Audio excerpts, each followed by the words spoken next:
নমস্কাৰ মই নমি আপোনালোক সকলোকে মোৰ ইউটিউব চেনেললৈ স্বাগতম জনাইছো আৰু ভাবিলো আজি এটা ব্লগ ষ্টাৰ্ট কৰো যেটো ঘৰত কোনো নাইকিয়া আৰু মামী বাইদেউ তাইক পঠিয়ালো মামাকা ঘৰলে মই এটা ভাত বনাম মানে তাই থাকিলে মই একো কাম কৰিব নোৱাৰো ৰাতিপা মানে চাহটা খাই বৈ মানে আজৰি হলো তো ভাবিছো এতিয়া ভাতটো উঠাই লওঁ আৰু তাই থাকিলে মই মানে কিবা কিবিটা কৰিব পাৰো তাই থাকিলে মই কৰিব নোৱাৰো মানে তাই পকৰা দৌৰি থকা হয় তাই ইফালে যায় সিফালে যায় ভিতৰত দৰ্জাখন মাৰি থলো নাথাকে ভিতৰত আহি মই পাকঘৰত আকৌ আমনি কৰি থাকিব সেইভাবে ভাবিছো এটা যেহেতু তাই নাই ভাবিলো ব্লগ এটা ষ্টাৰ্ট কৰি দিওঁ দিনটো কি কৰো কি নকৰো খেয়াকে দেখাই যাম আপোনালোকো চাই যাব ভাল লাগিলে মৰম দিব আৰু অকমান যেটো আমিতো দুখীয়া মানুহ অকমান মৰম দিলে ভাল লাগে আৰু ন আপোনালোকে এটা মোৰ কথা মন কৰিছে নাজানো আমাৰ মানে বাহিৰৰ ৰুমৰ পৰা ওলাই আহিয়ে মানে পাকঘৰটো পোৱা যায় পাকঘৰটো মানে কি হৈছে আমাৰ পাকঘৰ পাছফালে মানে বনোৱা আছে তো এখন বেৰহে লগাব আছে সেই মানে এডখৰতে গেষ্টবুখন থোৱা হৈছে আৰু মানে মানুহে কৈছে পশ্চিম সাইডে মানে গেষ্ট হ'ব নাপায় বুলি এটা মানে পূব সাইডে থবলৈ জায়গা এনেকে গুটি ভৰ্তি হৈ আছে পাকঘৰটো কৈছো সোনকালেগে ঠিক কৰি দিবলৈ পাকঘৰটো মানে ঠিকে কৰি দিয়া নেকি অতি সোনকালে কৰি দিব লাগিব গুটি জংগল পংগল হৈ আছে পাকঘৰ সাগৰ ঠিক কৰিলেহে মানে অকমান ঘৰটো ভাল লাগিবগে দেখিবলৈ মানে যোন মানুহ মানে কাম কৰি আছিল সেইজন মানুহ ঢুকাই থাকিলে সেইবাবে মানে আমাৰ ঘৰটো এনেকৈ আধৰুৱা থাকি গ'ল আৰু এতিয়া যেহেতু খৰালি আহিছে তো ঠিক কৰিম বুলি কৈছে আৰু চাহ খাই মানে গোটেই টেবুলত এটা বাচন হৈ আছিল এতিয়া ভাবিলো এইখিনি মই ধুই আনো আৰু গেছেছবোৰ ক্লিন কৰা হৈ গ'ল এখন কেৰাহীত আকৌ আমি আজি বুট ভাজি খাইছিলো মানে চাহৰ লগত তো তেল আছে ইয়াতে মই ভাজি বনাওঁ সেইকাৰণে ধোৱাগে নাই এসে চাফা হৈ গ'ল এতিয়া ভাবিলো এইখিনি ধুই আহোঁ ধুই অহাৰ পিছত আপোনালোকক লগ পাম আৰু একেবাৰে এইফালে ভাত উঠাই দিলোঁ দাইল নবনাওঁ কালি ৰাতি মানে মই দাইল বনাইছিলোঁ তো মিষ্টাৰে মানে মাছ লৈ আহিলে মাছ আৰু শাক মানে সৰিয়হ শাক আছিলে নেকি তাৰ দি মানে চব্জি বনাইছিলোঁ তো দাইল আছে দালিখিনি মানে এনেকৈ থৈ দিয়া হ'ল কোনো নাখালে আৰু এতিয়া ধুনীয়াকৈ গৰম কৰি দিনৰ ঘাটি চাটি মাৰি কিনে মগু দাইল বনাইছিলোঁ তাৰ পৰা এতিয়া ভাজি কিবা এখন বনাম দেখাম আৰু আপোনালোকক কি বনাম তো ভিডিঅ'টো চাই থাকিব আৰু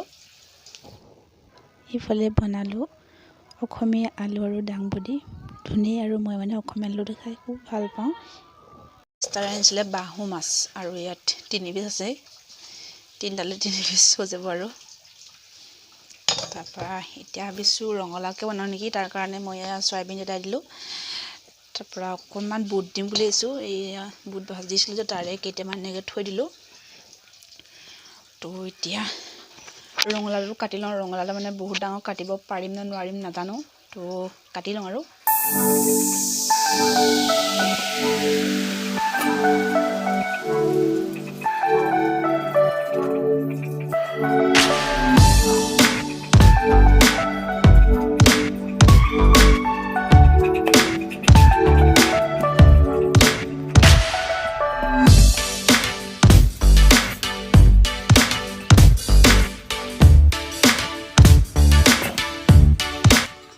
ৰঙালাওটো বাকলিটো কিবা কোমলীয়া যেন লাগিছে তো এতিয়া নহ'লে ফোন এটা সুধি লওঁ ভাল ভিডিঅ'টো কাম ৰ'ব দেই ৰঙালাওটো কোমলীয়া নে বুঢ়া ধৰিব পৰা নাছিলোঁ মনত ফোন কৰি সুধিলোঁ আৰু তেওঁ ক'লে কোমলীয়া তো বাকলিটো দি দিব ক'লে সেইবাবে বাকলিটো দি দিলোঁ মানে খাই দিছোঁ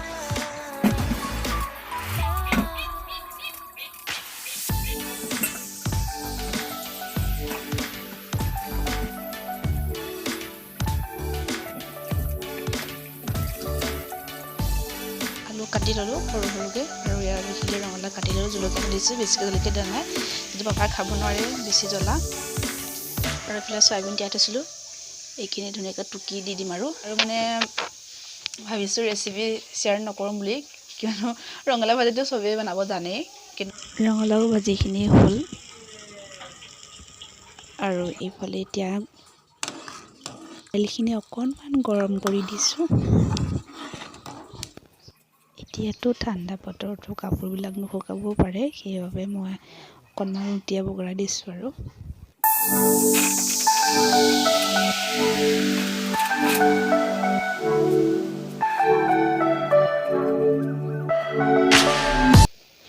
কাপোৰকেইটা মানে উলটিয়াই দিলোঁগৈ মানে নুশুকাবও পাৰে, সেইবাবে দুইফালে উল্টাই দিছোঁ। আৰু ভণ্টি সৰু আহিব আৰু ভাত চব্জি বনাই হৈ গ'ল। ধুন আহিলে ভাত খাম আৰু যিহেতু ধুন নহালৈকে আমি ভাত নাখাওঁ। আৰু এইফালে দেখিছেনে মেকুৰীটো, মই যে কাপোৰ উলিয়াব গৈছিলোঁ তেতিয়া আহি মানে গোটেই মাছ খাই থৈ গ'ল। দেখিলেনে এপিচ খাই থৈ গ'ল। এতিয়া এইখিনি পেলাই দিব লাগিব। আৰু এইফালে দেখিছেনে বেটীক অকণমান খেলাই আছোঁ, তাইক গা পা ধুৱাই দিলে ভণ্টিয়ে। ভাবিলোঁ আগফালেই অকণমান তাইক খেলাই থাকোঁ। ধুন নহালৈকে মানে তাইক মই খুৱাই নিদিওঁ, নহ'লে তেওঁ আহিলে মানে তাই উঠি যায়। এবাৰ তেওঁ অহাৰ পাছতে খুৱাম আৰু। ভাত পানী খাই বৈ আজৰি হ'লোঁ। মিষ্টাৰ দোকান গ'ল আকৌ। আৰু এইফালে মই বেটীক খুৱাই দিলোঁ তাইক। এতিয়া পিছত তাইক চকুত অকণমান কাজল লগাই দিওঁ। আপোনালোকক দেখাম বুলি চাইডকৈ শুই আছে, ওপৰলৈ মোকাই ল'ব লাগিব, নহ'লে মানে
যিহেতুকে শুই গ'ল। এতিয়া ভাবিলোঁ ময়ো অকণমান শুই লওঁ, একেবাৰে আপোনালোকক সন্ধিয়া ৰূপ ক'ম।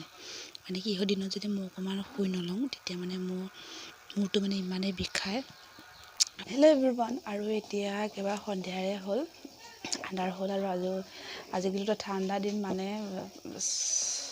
5টামান বজাত মানে পূৰা আন্ধাৰে হৈ যায়। উঠি কাম বন কৰি আজৰি হৈ ধূপ চাকি জ্বলাই আহিলোঁ। এতিয়া তো ভাবিছোঁ একাপ চাহ খামগৈ। আৰু বেটী মানে এতিয়া অকণমান আগত শুই উঠিছে, তাইকো একো খাবলৈ দিয়াই নাই, তাইকো খাবলৈ দিওঁগৈ, পাপাকো চাহ দিওঁগৈ, ভণ্টিকো চাহ দিওঁ, আমিকেইটা চাহ খাম আৰু।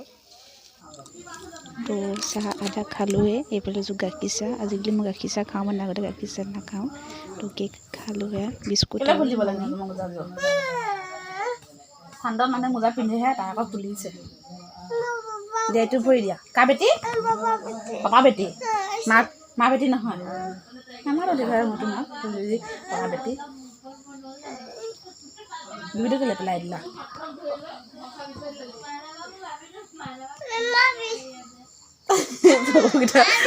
খোলা কৰি দিলে। হেল্ল' বাবা, এতিয়া একেবাৰে ৰাতিয়ে হ'ল। আমি ভাত পানী খাই বৈ আজৰি হৈ আহিলোঁ। তো ভাবিছোঁ ভিডিঅ'টো শেষ কৰি দিওঁ। আজি যদি ভিডিঅ'টো চাই ভাল পালে লাইক কৰিব, কমেণ্ট কৰিব, আৰু মোৰ চেনেলটো ছাবস্ক্ৰাইব কৰি দিব।